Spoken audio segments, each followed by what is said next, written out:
On discute dans le Tech Talk aujourd'hui de Smart Tech, des dispositifs de communication, je devrais dire même aussi de désinformation et d'influence, à la fois du côté russe et ukrainien, sur les réseaux sociaux. On en parle avec Xavier Desmaisons, co-auteur de l'ouvrage Le bûcher des vérités, quelle stratégie dans un monde de fake news, qui est paru aux éditions Herman, ou Herman d'ailleurs, je ne sais pas pourquoi je dis Herman. Xavier Desmaisons, vous enseignez aussi la stratégie de communication, d'influence et d'influence à Sciences Po Paris. Vous dirigez le groupe de conseillers en stratégie de communication Antidox et présidez l'association Civic Fab, membre de l'Observatoire de la haine en ligne de l'ARCOM. À côté de vous, Thomas Leralu, cofondateur de Quaïs. Bonjour. J'ai bien prononcé, bonjour. Réseau social d'opinion français. Qui se présente en tout cas comme une alternative à ce que proposent aujourd'hui les réseaux sociaux opérés par les Américains ou les Chinois. Un complément. Un complément qui apporte des solutions, vous dites, au débordement, comme la désinformation, le harcèlement ou encore l'enfermement dans les bulles informationnelles. Vous avez testé une version alpha et là on en est à la bêta. On peut s'inscrire d'ailleurs sur le site Quaïs.org si on veut tester votre solution. Également avec nous en visio à distance, nous avons François-Bernard Huiche qui est docteur d'État en sciences politiques. Bonjour. Président de l'Observatoire stratégique de l'information, directeur de recherche à l'Institut des relations internationales et stratégiques, l'IRIS, spécialisé sur la communication, la cyberstratégie et l'intelligence économique, auteur de très nombreux ouvrages. Je vais citer ici Fake News à manipulation en 2019 chez VA Éditions, ou encore L'art de la guerre idéologique chez Le Cerf. On va commencer d'ailleurs ensemble, François Bernard, je vous propose, si vous en êtes d'accord. Est-ce que vous avez d'abord observé des stratégies très différentes, des stratégies d'influence très différentes sur les réseaux sociaux entre la Russie et l'Ukraine? La réponse est évidemment oui. Il faut bien voir qu'il y avait d'abord un effet d'attente. Depuis plusieurs années, nous étions, quand je dis nous étions, ça veut dire les centres de recherche, surtout américains, produisaient énormément d'études là-dessus, dans l'attente de super opérations russes de désinformation.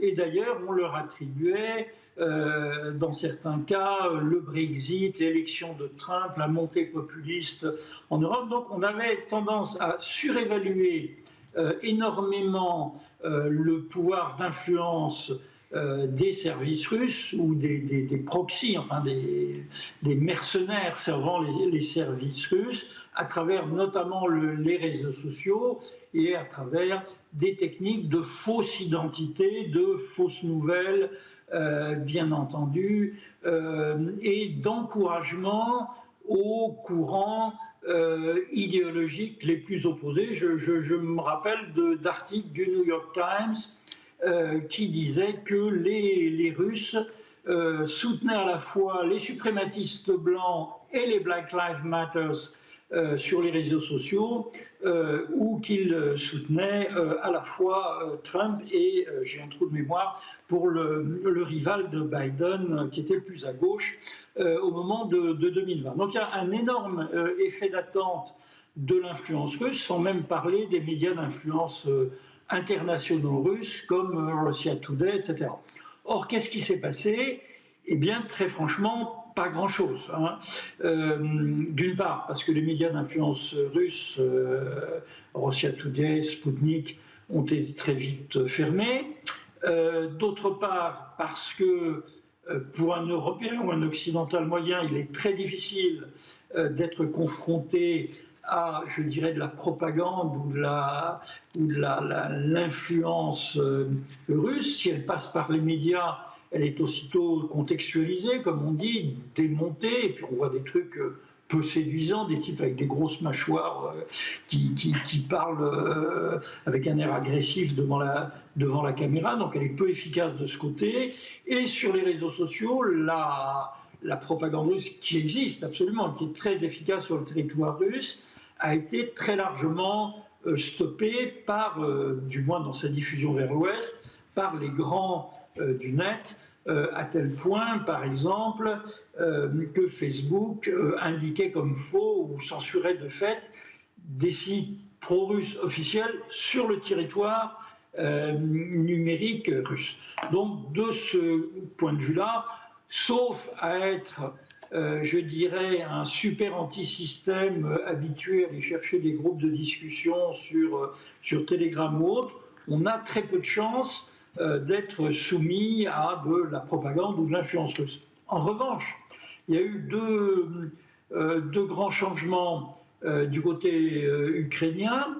Le premier, c'est que nous assistons à la première guerre racontée par les bombardés, par ses victimes.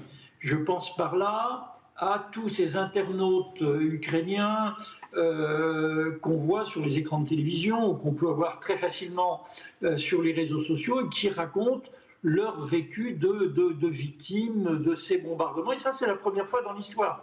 Pendant les guerres du Golfe, par exemple, on avait CNN qui vous montrait le missile américain qui partait et qui vous montrait à Bagdad le missile américain qui arrivait. Il ne vous montrait pas d'ailleurs de victimes irakiennes. Donc là, nous sommes dans une présence, une omniprésence des Ukrainiens. En général, d'ailleurs, ce sont des gens cultivés dans des caves, parfois des jolies filles qui parlent bien russe, qui parlent bien français, pardon, donc qui ont tout pour nous émouvoir et provoquer notre solidarité et notre indignation. L'autre facteur, c'est, je dirais, le génie de la communication de Zelensky, qui est devenu à la fois l'icône de l'Europe et son tuteur moral, puisqu'il passe son temps à nous corriger, à nous morigéner, à nous faire honte moralement, à apprécier plus ou moins tel ou tel chef d'État qui veut prononcer le mot génocide ou pas. Donc ces facteurs sont très importants. On est quand même dans une guerre au premier degré, je veux dire, où on voit qui s'exprime. Il y a deux autres facteurs. Alors, François Bernard, si vous permettez, je voudrais quand même aussi faire réagir nos invités en plateau sur justement le fait que Internet est vraiment devenu un théâtre des opérations. François Bernard le disait à juste titre, c'est la première guerre où finalement on donne cher aux gens qui vivent la guerre sur le terrain. C'est un paradoxe du numérique. Ça a changé quelque chose dans cette guerre d'influence, la manière dont on utilise les réseaux sociaux? Je ne sais pas. Il y a toujours eu l'utilisation de la communication pendant les guerres. Et c'est là d'ailleurs où on a inventé la plupart des méthodes.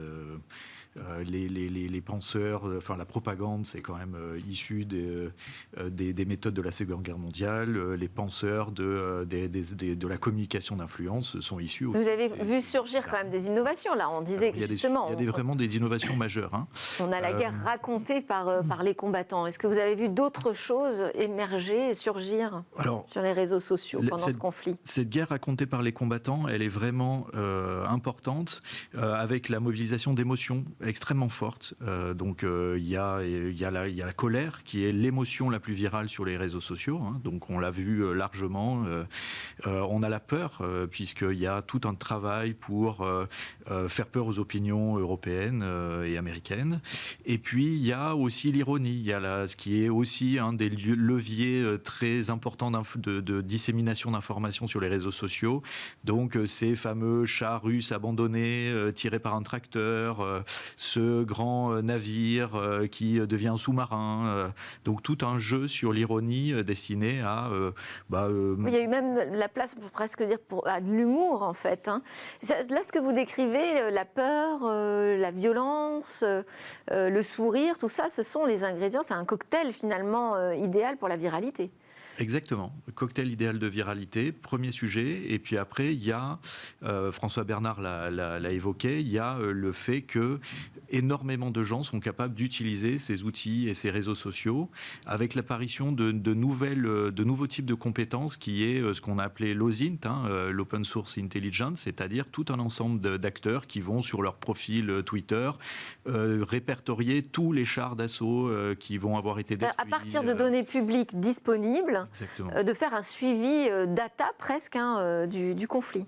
C'est ça, et du coup le gouvernement ukrainien a demandé récemment à sa population d'ailleurs de filmer, documenter le maximum de choses, le passage des troupes, des exactions, pour pouvoir les diffuser, les partager, et puis peut-être un jour travailler judiciairement les choses ou être informé en direct de ce qui peut se passer. Voilà.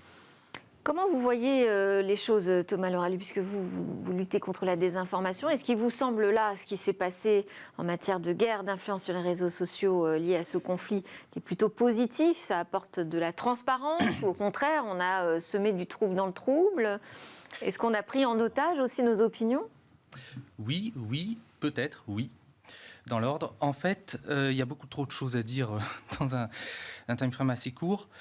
Les réseaux sociaux agissent comme un catalyseur de propagande et de désinformation, comme a très bien dit M. Huyghe et M. Desmaisons. C'est aujourd'hui des nouvelles technologies qui permettent de transmettre de l'information, des news, des choses qu'on n'avait pas. On a découvert les images de la guerre en plus ou moins en direct avec la guerre du Vietnam. Maintenant, on découvre la guerre, comme je l'avais dit, par les particuliers, par les civils.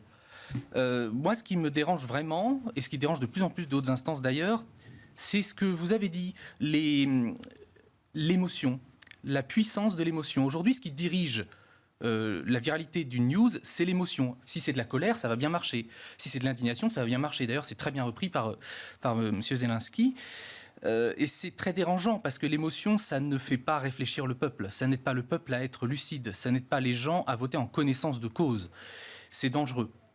Et qui sont les premières victimes? Je pense que c'est les internautes qui sont aujourd'hui la chair à canon de ce théâtre des opérations médiatiques en parallèle du théâtre des opérations militaires. Il y a des fausses bonnes idées. La première fausse bonne idée, c'est, on va dire, le paradigme un peu nord-coréen de tout contrôler pour être sûr de maîtriser l'information. Donc là, c'est vraiment très restrictif. C'est 1984, George Orwell, tout ça. À l'inverse, à l'autre extrémité du spectre, on a ce débordement de vouloir une totale liberté. Donc là, on va citer le célèbre forum 4chan sur Internet, que peut-être vous connaissez. Bien sûr. Et ça, c'est un peu le paradigme. Des activistes. C'est des tout et n'importe quoi. C'est des gens totalement libres, quasiment pas modérés, etc. Et d'ailleurs, Twitter suit un peu le même chemin. Vous savez qu'Elon Musk, actuellement, il danse un peu avec Twitter. Il toise un peu le conseil d'administration. Il estime qu'il n'y a pas suffisamment de liberté d'expression aujourd'hui sur Twitter. Vous savez quelle est la proportion de modérateurs sur Twitter? Il y a en moyenne un modérateur pour 100 000 utilisateurs. Et lui, il trouve que c'est trop. Enfin, c'est pas que c'est trop, il trouve qu'il n'y a pas assez de liberté d'expression. Alors que sur Twitter, on a quand même des images graves. Par exemple, des Ukrainiens vont prendre en photo des familles, des gens morts, les diffuser sur les réseaux sociaux, et la censure va se faire attendre très longtemps. On va avoir un problème de sensibilisation de l'opinion par la violence, par la haine, par l'émotionnel. Encore une fois, ça n'aide pas les démocraties à aller de l'avant, ça. Alors justement, parce que là, on parle quand même d'armes d'influence, ce sont des choses importantes. Vous avez chacun dit finalement, du côté de l'Ukraine, on avait totalement maîtrisé l'exercice. Moi, je voulais aussi qu'on regarde du côté de l'Europe, puisqu'on a décidé, François-Bernard Huyghe, de couper les vannes, en fait, des médias tenus par Moscou. Est-ce que ça, c'est la bonne réaction, selon vous, à avoir face à une menace de propagande ? Écoutez, ça a été une menace, une action de censure, puisqu'on a coupé les sources pro-russes, les médias, ce qu'on appelle de diplomatie publique, un concept américain entre parenthèses. Est-ce que ça va être efficace ? Il me semble surtout que ces médias, qui deviennent effectivement très difficiles à trouver, parce que leurs bureaux sont fermés, parce qu'ils sont coupés sur les réseaux sociaux, est-ce que véritablement ça fera baisser le nombre de pro-russes en France? Je n'en ai aucune idée. En revanche, ce que ça risque de faire monter, c'est le nombre de sceptiques, puisque une des caractéristiques des réseaux sociaux, c'est qu'elle permet à une proportion incroyable de la population de dire les grands médias, les élites, les GAFAM nous mentent, nous allons chercher une version alternative entre nous. Elle permet à chacun, dans son petit cône d'isolement, de se construire cette version alternative. Donc, je ne pense pas que ça soit très efficace en termes d'effet sur l'opinion, mais je vois très mal comment l'Europe, et en particulier la France de Macron, qui était très obsédée par ce problème, aurait pu prendre une autre décision. Xavier Desmaisons, donc on dit c'est surtout les antisystèmes finalement que les Russes vont pouvoir toucher ou sensibiliser davantage. Mais alors comment procède-t-il justement ? Bon, François Bernard l'a évoqué. Alors peut-être que j'ai un point de désaccord avec lui sur l'influence réelle de la Russie en Europe. On a écrit un livre ensemble sur la question des Gilets jaunes, dans lequel, en l'occurrence, on convergeait sur le fait que c'est pas la Russie qui a créé le mouvement Gilets jaunes, en revanche qu'elle a pu, le dynamiser, notamment par l'intermédiaire de ces médias, RT News étant le média numéro 1 des Gilets jaunes. Avec cette incise-là, qui est évoquée par François Bernard, c'est que du coup, ça a permis aussi une ouverture de l'expression de cette colère, de cette contestation, et donc peut-être que par une ruse de la démocratie ou de l'histoire, finalement l'expression pour déstabiliser le pays, l'expression de cette colère a pu être d'une certaine manière entendue et travaillée et intégrée dans des instances plus démocratiques. Il y a quand même tout un ensemble de canaux qui sont mobilisés, essentiellement pour rencontrer des gens qui ont des prises de position contre le système, disons le système mondialiste, suivant où on parle. Alors ça peut être les États-Unis, ça peut être l'Occident, et donc du coup cette influence a quand même beaucoup d'impact dans des pays africains notamment. Donc il faut pas considérer que l'Europe dans cette affaire. Il faut aussi considérer l'Afrique, l'Inde, la Chine, donc un ensemble de pays où des opinions du coup entendent assez fortement ce que leur dit le régime de Vladimir Poutine. Ça peut être aussi des expressions contre la science, contre une idée du progrès, une idée du progressisme social. On retrouve quand même 4 candidats qui ont pris des positions en faveur de Vladimir Poutine au premier tour de l'élection présidentielle, dont un qui arrive au second tour, une en l'occurrence. Et donc, du coup, cette influence un peu complexe... Ce que vous dites, c'est que sur la guerre d'influence, la Russie n'a pas perdu, loin de là. Finalement, elle a plutôt un terreau favorable même qui s'est installé aujourd'hui en France, en particulier, si on parle de la France. Moi, je pensais jusqu'à présent qu'on était plutôt en train d'avoir vécu l'apogée de ces méthodes d'influence par le déploiement de médias comme RT ou Sputnik, par l'appui sur des proxys, donc des personnes qui vont sur les réseaux sociaux prendre des positions, sur des faux comptes aussi, qu'on continue à voir dans les réseaux sociaux, sur les réseaux sociaux. Le conflit en Ukraine pourrait avoir redynamisé certaines de ces forces aussi en les radicalisant. C'est-à-dire qu'on en verrait peut-être les effets, en revanche, plus tard. On aura des effets rebonds, oui. Je voulais vous faire réagir également, Thomas Leralus, sur cette décision qui a été prise de censurer RT et Sputnik en particulier en Europe. Je trouve cette décision fantastique. J'étais sur Twitter. Et le jour où le compte Russia Today France a été fermé, immédiatement après, les algorithmes de Twitter m'ont proposé de suivre le Russia Today Afrique du Sud. Et du coup, en fait, l'algorithme a joué contre nous. Redoutablement efficace, les algorithmes. C'est beaucoup plus efficace que notre manque de souveraineté numérique. Je crois qu'aujourd'hui, on est trop tributaire de décisions qui ne nous appartiennent plus, qui ne sont même pas de notre côté de l'Atlantique. On a des outils, on a Twitter, on a Facebook et tout, on est en train de faire des grandes thèses. Rendez-vous compte, on est devant des outils qu'on ne maîtrise plus. On n'a pas la souveraineté numérique, on n'a pas le contrôle du destin de notre information. À l'échelle de notre pays, à l'échelle de l'Europe et d'autres pays du monde. Je crois que ce n'est pas qu'une question de comment savoir être le meilleur saumon qui remonte la rivière des réseaux sociaux. Je crois que c'est surtout une question, pour moi, de sensibilisation du public. Il faut que le public apprenne à faire attention, à prendre du recul, à arrêter cette espèce de réflexe pavlovien de surréagir à l'information émotionnelle. 2, être capable de retrouver une certaine souveraineté numérique pour laquelle on lutte, puisqu'on fait un réseau social français, une évolution de réseau social français orienté qualité. Et 3, pour moi, c'est une question d'outils. On peut passer 50 ans à essayer de s'adapter pour être le meilleur sur Twitter, être celui qui a toujours le dernier mot. On n'y arrivera pas. 1, parce qu'on ne maîtrise pas l'algorithme, il n'est pas sur un autre continent. Et 2, parce que c'est pas fait pour. C'est des réseaux aujourd'hui, tout le monde en parle. Hein, d'ailleurs, je crois qu'on est diffusé en direct sur certains d'entre eux.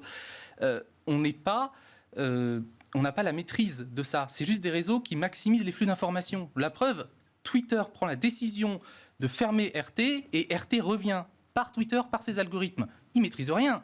Il nous faut d'autres outils. Il faut aller plus loin. Il faut repenser la manière dont on partage l'information sur Internet et on la consomme. Alors, je voulais aussi vous entendre sur jusqu'où c'était un outil puissant en temps de conflit, cet outil de manipulation qui passe à travers les réseaux sociaux, dont on connaît énormément la puissance de propagation. François Bernard, jusqu'où pensez-vous que la manipulation de fausses informations, que le travail d'influence peut aller jusqu'à influer même la guerre sur le terrain ? Alors, toute guerre a toujours été une guerre de l'information. Hein.